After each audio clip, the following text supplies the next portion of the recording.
छत्तीसगढ़ की सभी 11 लोकसभा सीटों में क्लीन स्वीप करने के इरादे से मैदान में उतरी भारतीय जनता पार्टी के सामने बस्तर से भी कड़ी चुनौती मिलती नजर आ रही है। कांग्रेस ने जैसे ही कवासी लखमा को अपना प्रत्याशी बनाया, इसके बाद ये सीट बेहद हाई प्रोफाइल हो गई है। अभी तक पूरी छत्तीसगढ़ का ध्यान राजनांदगांव और कोरबा की तरफ था, लेकिन कवासी लखमा जो 1998 से लगातार कोंटा से विधायक चुनते नजर आ रहे हैं, वे लगातार 6 बार से विधायक है बस्तर के इलाके से। अब उन्हें कांग्रेस ने प्रत्याशी बनाया है, लेकिन गौर करने वाली बात है कि उनके निकटतम प्रतिद्वंदी भारतीय जनता पार्टी के महेश कश्यप 1996 में बजरंग दल के तब जिला संयोजक बने थे, जब कवासी लखमा विधायक भी नहीं बने थे।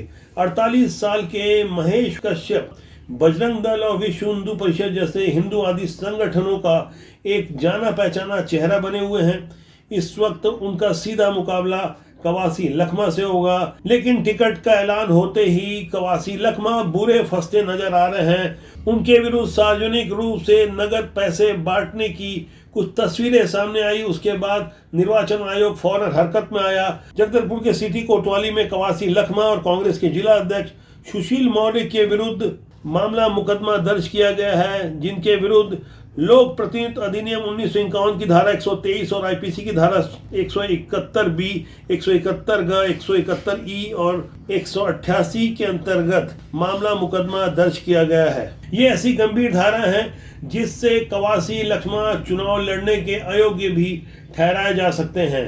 बात यदि बस्तर लोकसभा सीट की जाए तो यहाँ मुकाबला हमेशा रोचक होता है। गौर करने वाली बात यह है कि यहाँ 1, 2, 3 नहीं बल्कि 5 बार निर्दलीय सांसद भी चुनकर आ चुके हैं, जबकि कांग्रेस ने यहाँ 6 बार चुनाव जीता है, भारतीय जनता पार्टी ने 5 बार चुनाव जीता है, 1 बार जनता पार्टी का सांसद चुना गया है। इस तरह से कुल हुए 18 चुनाव में, जिसमें 2011 का उपचुनाव भी यदि मिला लिया जाए, तो इस सीट से 12 चेहरे सांसद बन चुके हैं। बस्तर लोकसभा की सीट दिलचस्प किस्सों से भरी पड़ी है। एक किस्सा स्वर्गीय महेंद्र कर्मा से भी जुड़ा है। 1996 में निर्दलीय सांसद चुने गए महेंद्र कर्मा 1998 के लोकसभा चुनाव के पहले कांग्रेस में वापस लौट आए थे, लेकिन कांग्रेस ने उन्हें बस्तर की टिकट नहीं दी। तब उन्हें कांकेर की सीट से चुनाव लड़ा गया था, लेकिन कांकेर से महेंद्र कर्मा चुनाव हार गए। इस बार यानी 2024 के लिए दीपक बैज का भी बस्तर से टिकट कट गया है।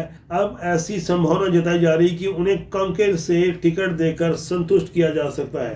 कांग्रेस के अंदर खाने मची ऐसी घमासान अब सतह पर नजर आ रही है। हालांकि कांग्रेस आला कमान इसे थामने के मूड में है, लेकिन जिस तरह से दीपक बैज को अलग थलग कर उसे बस्तर से अलग किया गया, वहां दीपक बैज के समर्थक भी चुप बैठने वाले नहीं हैं।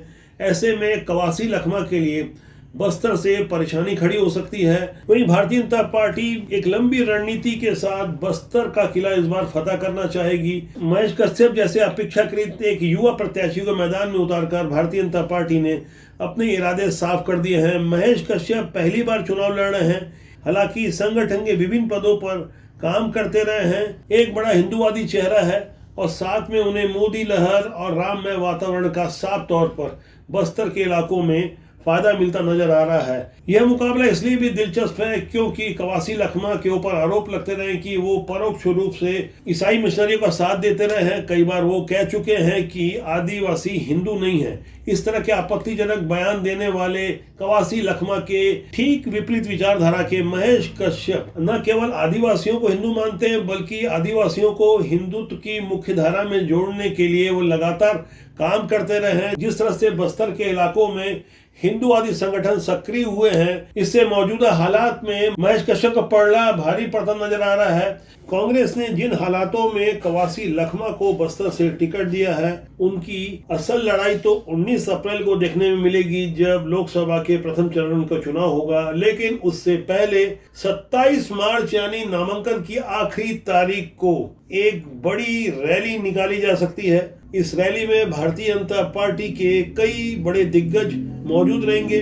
कांग्रेस से इस बार बस्तर लोकसभा सीट छीनने के लिए पूरी ताकत लगा चुकी भारतीय जनता पार्टी ने अपने पक्ष में माहौल बनाने के लिए आधा दर्जन से ज्यादा कार्यकर्ता सम्मेलन और चुनावी सभाओं का आयोजन कर चुकी है, जिसके बाद अब 27 मार्च यानी बुधवार के दिन नामांकन रैली में ताकत दिखाने की योजना है। इस तैयारी के लिए भाजपा के प्रदेश अध्यक्ष किरण सिंहदेव और वन मंत्री केदार कश्यप ने मोर्चा संभाला हुआ है, जबकि कवासी लखमा को संगठन के अलावा अपनी खुद की ताकत पर भरोसा है। लगातार 6 बार विधायक चुनने के कारण उन्होंने क्षेत्र में जिस तरह की अपनी खुद की टीम बनाई है, जिनके बारे में बताया जाता है कि उनकी संगठन खेमे के लोगों से सीधे तौर पर पटरी नहीं बैठती। वैसे कवासी लखमा को आशंका भी है कि दीपक बैज उनके समर्थक उन्हें नुकसान पहुंचा सकते हैं। यही कारण है कि कवासी लखमा अब इस तैयारी में है कि कैसे उनके अपनी करीबी ही चुनाव संचालन की कमान संभालें। आगामी दिनों बस्तर के अंदरूनी इलाकों में ग्राउंड रिपोर्टिंग से